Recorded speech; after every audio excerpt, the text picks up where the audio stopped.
Much of the focus of the First World War has, quite rightly, been placed on the efforts of Britain's male population, those that fought and died for this country. However, what did the women left behind do?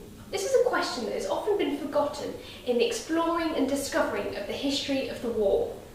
One answer is that they sewed bandages to help maintain hospital stock supplies in Britain, and collected clothing to send out to the men in France and Belgium. One example of this great female collective work is the Queen Mary Needlework Guild. This medal here is evidence of the great work the Guild provided for the war effort, and was awarded for significant individual contributions. So the Queen Mary Needlework Guild was actually formed well before the war as an example of late Victorian philanthropy. It was formed in 1882 when the matron of an orphanage in Dorset asked Lady Wolverton, the First Lady Wolverton, if she could provide 24 pairs of knitted socks and 12 jerseys for the children in her care. Lady Wolverton, as a response, formed a very small guild that aimed to provide 2 garments a year for these children in this orphanage and also other charities. And she calls upon her large circle of aristocratic friends for help, amassed a membership group initially of some 460. This attracted royal attention, especially her friend Princess Mary Adelaide, Duchess of Teck, mother of the future Queen Mary. And she saw how important the Guild's work was and the nationwide potential that work like this had. And so she became patron of the London Guild, which was later renamed the London Needlework Guild in 1889. When Princess Mary died in 1898, her daughter, the future Queen Mary and wife of George V, took over the Guild's patronage until 1953. It was during this period that the Guild's work really took on national importance, especially during the First World War. On August the 8th, 1914, the organisation was once again renamed as the Queen Mary Needlework Guild. This was done with much fanfare, as it was declared that the women of Britain were as deeply stirred by the war as men. They will not fail yet, they will not fail now. Strong, powerful words indeed. Britain's upper-class women were simply not going to sit around and do nothing. The Guild's new domestic remit was the distribution of packages to hospitals and parishes all over London. In addition, between 1914 and 1919, hundreds of thousands of packages were delivered to soldiers serving overseas. The Guild collected everything, from books to clothing and surgical supplies, all for the relief of servicemen and their families. Transportation was relatively straightforward. Once clothing and materials had left the Guild's headquarters here at St James's Palace in London, it was a direct route to the front-line trenches. However, during the Second World War, things were a lot more difficult, as there were no fixed trenches. Soldiers were always on the move, thus making them far less reachable.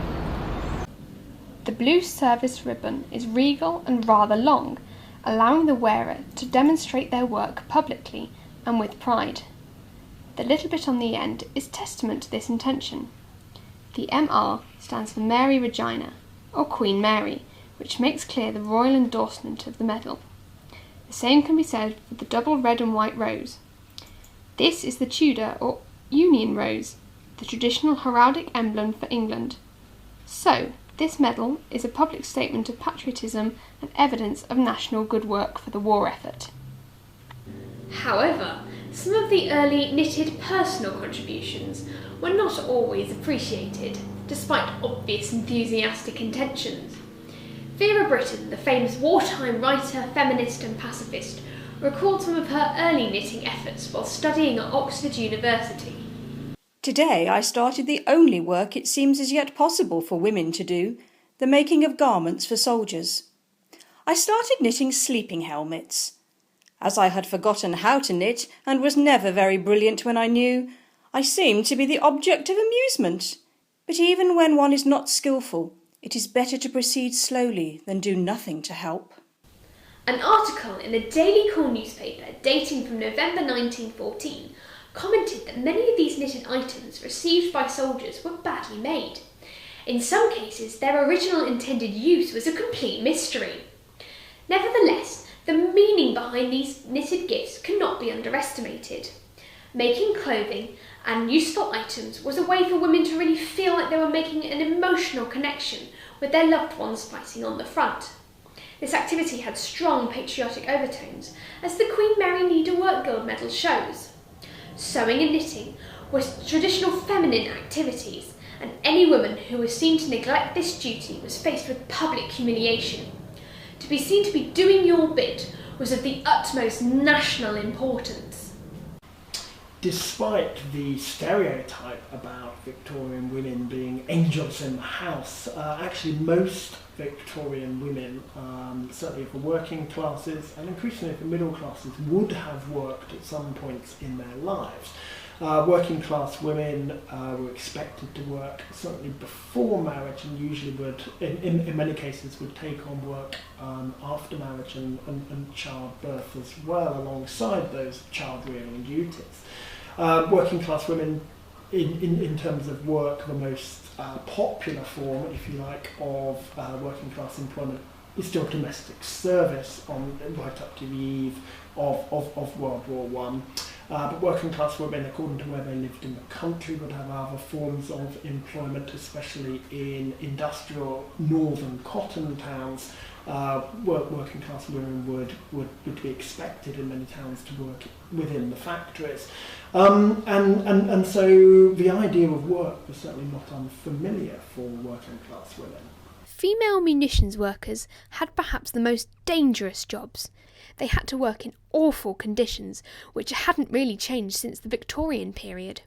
The factories were dirty and dangerous, with little regard to any sort of health and safety. Male workers had long suffered from such conditions, but now that women were present in the factories, efforts were made to improve them for propriety and hygiene. However, these changes were minimal and still had a long way to go. So you have increased numbers of women, invariably working class women, called into the factories during World War One. These become known as munitionettes. Popular nickname for these women was canaries. They were called canaries because of the yellow discoloration of hands, face, even hair, caused by packing the TNT explosive into the shells. This also meant they were usually fairly identifiable, often looked down upon with some disdain by middle and upper class women. Feminists sought to show that war work provided the opportunity for social and political equality, and that this must be recognised nationally. Whatever the politics of the situation, war work allowed women to really feel like they were doing something to help their husbands and brothers fighting in France. In many cases, work gave them the opportunity to meet other women with loved ones fighting abroad. It provided a sort of emotional network and comfort and support. In any respect, Britain certainly couldn't have carried on in the war effort without the work of women.